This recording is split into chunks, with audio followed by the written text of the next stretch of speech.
We are back on Inside Politics today talking about the aftermath of the tornadoes here in Nashville and across Middle Tennessee that happened on Tuesday of this week. We're talking with Councilmember Freddie O'Connell and Councilman Brandon Taylor, that both their areas very hard hit. Gentlemen, folks are hurting. There's a debate going on in the city about whether we have a revenue or spending problem. If it is a revenue problem and the feeling is we need to get more taxes, how difficult is it going to be to raise taxes in the light of what's happened in this community? This is just a tough moment. So the tornado compounds things. As you know, we heard our first case of coronavirus reported in Tennessee, so we're keeping our fingers crossed that this doesn't become a public health catastrophe on top of a natural disaster.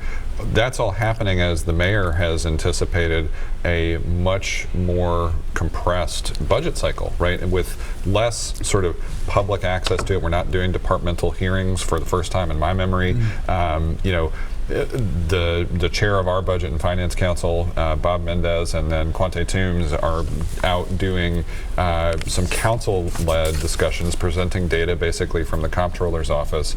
But I think between the capital spending plan that is now going back to revision, to your point, and I think everybody on council right now is waiting sort of eagerly but also anxiously to see what the mayor's recommended budget is. They've outlined these 6 areas of focus, but especially as we are in through the spring in recovery mode, I think it's going to be really tough to look at this and take stock and say, hey, we've got enough to make everybody feel like they're whole.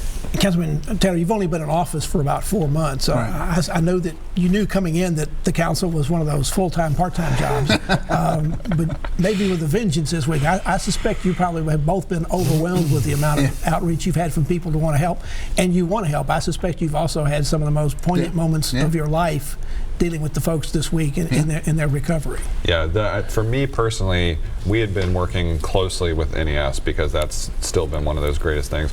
I happened to arrive, we had set up locations at Andrew Jackson Courts and Cheatham Place, which are 2 of the big MDHA managed properties in District 19. And I arrived at Andrew Jackson Courts at the community center where we'd set up a team lead and a distribution site because they had been without power. People's food was starting to go bad. And the lights came on right as I arrived at the community center, and the sense of joy and relief. Well, I will say I made sure that we kept these communities priority. I mean, right now, Andrew Jackson Courts got power yesterday. Cheatham Place got power this morning. I still don't have power. It's more important that Councilman people... Taylor, you don't have power either. No, I don't have power.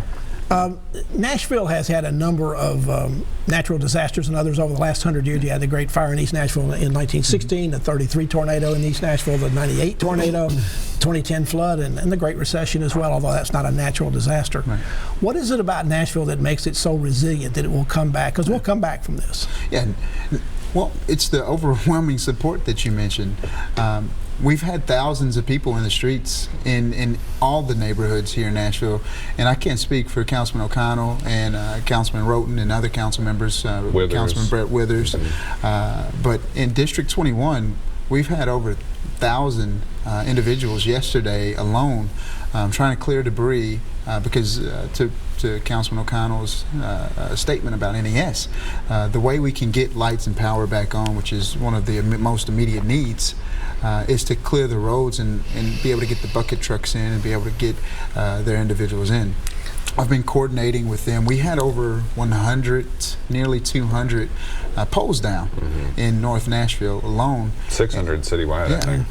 And so that's again one of the most important areas we can go is to get the lights back on. So we really are the volunteer state. Absolutely. Yeah. I mean, I think for each of us as council members, you feel absolutely responsible for the district and the area you represent.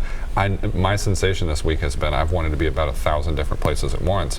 The sense of relief I have is we've had about 1,000 people who could be where I could not be, and that has been, that volunteer state spirit is very much alive and well. The one sense of caution I would say is as lights start to come back on, as people return to their jobs, right? I mean, this is like the flood too in this regard.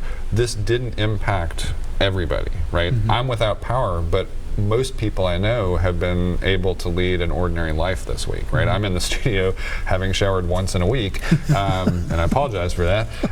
But even there, that's an inconvenience to me. I mean, some people have really lost something, and the thing I would step away from this moment is This doesn't end today if the lights come back on. Even in Salem Town, Germantown, Historic Buena Vista, Buchanan Street, there is so much rebuilding, and so people need to keep checking in with organizations like Hands on Nashville. This is a process. We got in the hole overnight, but we won't get out of it overnight. That's right. This is a process that maybe will take years.